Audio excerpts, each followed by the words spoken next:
Good morning, class 8. So today we are going to do a poem which I have left. हमने एक poem छोड़ दी थी last में. That is on the grasshopper and the cricket. वो आज हम करेंगे. This on the grass on का मतलब होता है किसी के ऊपर. This is poem is basically based on the grasshopper. जो grasshopper क्या होता है? टिड्डा. And Jhingur that is cricket. तो इन दोनों के ऊपर this poem is based. So we will and this is written by John Keats. किसके द्वारा लिखी गई है? John Keats के द्वारा. Unlike the ant and the cricket जो हमने पढ़ी थी, ये उसकी जगह नहीं है. जो हमने एंट, चींटी और क्रिकेट की जो हमने पोएम पढ़ी थी, it is not like that. Which tells a story. This is a nature poem. This poem is related to a nature poem. प्रकृति की पोएम है related to. And in it the grasshopper and the cricket do not appear as character in a story. और इसमें जो grass hopper और cricket है वो एक कैरेक्टर की तरह, पात्र की तरह अपीयर नहीं हुए हैं. Rather they act as a symbol. इसमें एक सिंबल है, चिन्ह है. किसका? Each suggesting something else. और दोनों किसी और चीज का क्या है? सजेशन है.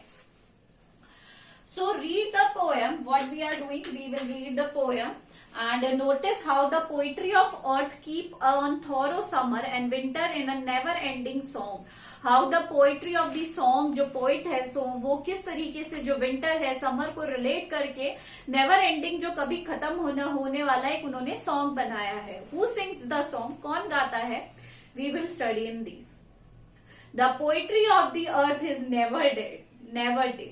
The earth always rejoices. the जो earth है वो हमेशा rejoices the poetry of nature. जो poetry है nature की वो हमेशा क्या है? सतत चलती रहती है, हमेशा आगे चलती रहती है. When all the birds are faint with the hot sun. जब बहुत ही ज्यादा गर्मी होती है, जब सब लोग क्या हो जाते हैं, सारे बर्ड्स बहुत ही ज्यादा परेशान हो जाते हैं सन के, हॉट सन के कारण. And hide in cooling trees. और अपने आप को जब वो पेड़ों की छाया में क्या करते हैं? छुपाते हैं. A voice will run. और तभी एक आवाज आती है, ध्वनि आती है. From hedge to hedge and about the new mown mead. यहाँ पे कहा गया है कि फ्रॉम हेज टू हेज मतलब एक बाड़ से दूसरी बाड़ी पर एक हवा चलती है और उसमें ऐसा लग रहा है कि कोई ना कोई क्या गा रहा है? गाना गा रहा है. That is the grasshopper. और वो कौन है इसका आनंद लेता हुआ? Grasshopper. टिड्डा क्या लेता है? इसका आनंद लेता है. He takes the lead. वो आगे आता है. In summer luxury he has never done. और यहाँ पे कहा गया है कि the grasshopper lead to the celebration of summer and enjoys it pleasure. Summers में ही आता है टिड्डा और वो क्या करता है? एंजॉय करता है. किसको? समर को, समर सीजन को. समर जब समर्स आते हैं तभी हमें टिड्डे देखने को मिलते हैं. और तब हमें ये रियलाइज होता है कि जो टिड्डा है he use to enjoy the summer season. Never letting up its frolic. हमेशा अपने जो फ्रॉलिक जो आइडियाज हैं, जो अपना जो उसका एक अपनी ही फ्रॉलिक मतलब होता है अपनी ही वो मौज मस्ती में क्या रहता है? व्यस्त रहता है, इधर उधर घूमता रहता है. और हवाओं में मतलब ठंडी ठंडी जब शाम को हवा चलती है तो उसमें अपने आप को क्या रखता है? व्यस्त रखता है. With his delight for when tired out with fun, he rests at ease beneath some pleasant weed. और जब वह पूरी तरीके से थक जाता है तो वो किसी जंगली पौधे, वीड यानी जंगली पौधे के नीचे जाकर क्या करता है? विश्राम करता है, आराम करता है. When he finally tires of his pleasure, he take shelter in a cool weed to make the utmost pleasure. वो मतलब बहुत ही ज्यादा अपने आप को प्लेजर फील कराने के लिए उसके नीचे छाया में छुप जाता है जब वो थक जाता है उधर उधर घूमने से. Now the next is the poetry of the earth is ceasing never. जो प्रकृति की जो कविता है वो कभी नहीं रुकती है. It does not have an end. इसका कोई अंत ही नहीं है. On a lone winter evening when the frost, एक जब सर्दी पड़ती है, जब पाला पड़ता है, यानी कहेंगे फ्रॉस्ट होता है पाला. थिन जो हमारे ऊपर लेयर हो जाती है, ग्राउंड पर आपने देखा होगा बर्फ की एक लेयर बन जाती है, उसे बोलते हैं Frost.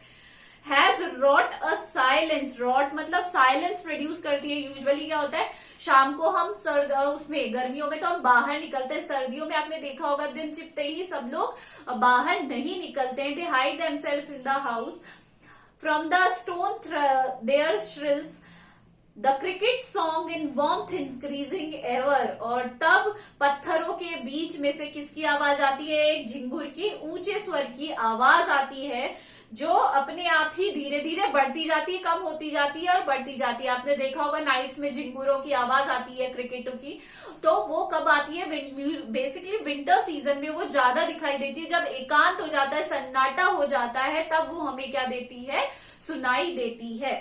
And seems to one in drowsiness, drowsiness होता है स्लीपीनेस, बहुत ही ज्यादा नींद आना। Half lost the grasshopper among some grassy hills, और किसी उम्दा मनुष्य को उस टिड्डे की आवाज को मतलब के समान प्रतीत होती है। जब वो इसको एंजॉय कर रहा होता है, तब वो क्या कर रहे होते हैं, cricket. They were not enjoying that season, but जब क्रिकेट के एंजॉय करने की बारी आती है, तब टिड्डा कुछ ज्यादा मतलब एंजॉय नहीं कर पाता है किसी चीज को। तो इसी तरीके से जो नेचर है उसकी एक अलग ही क्या है, अपना ही एक संतुलन उसने बना रखा है कि विंटर सीजन में अलग तरीके के जानवर एमर्ज होते हैं और समर्स में अलग, स्प्रिंग में अलग, पतझड़ के मौसम में अलग। So this poem is basically based on the poetry of the earth in which the poet, the nature plays an important role। जहां पर, और हमने जो लास्ट पोएम थी हमारी जो एंट इन द क्रिकेट, उसमें उन दोनों का कॉन्वर्सेशन बताया था। बट यहाँ पर सिंबल है, प्रतीक है, जैसे कि टिड्डा बहुत ही ज्यादा अपने आप को ग्रास ऊपर feel very pleasure in the summer season, in the same manner the cricket feels very happy. वो अपना एक ही अलग ही सॉन्ग गाता है जब फ्रॉस्ट होती है, थोड़ा थोड़ा पाला पड़ता है, थोड़ी थोड़ी ठंड होती है। So we have completed the poem today. What you have to do the question answers of this poem. This is all for today. Thank you.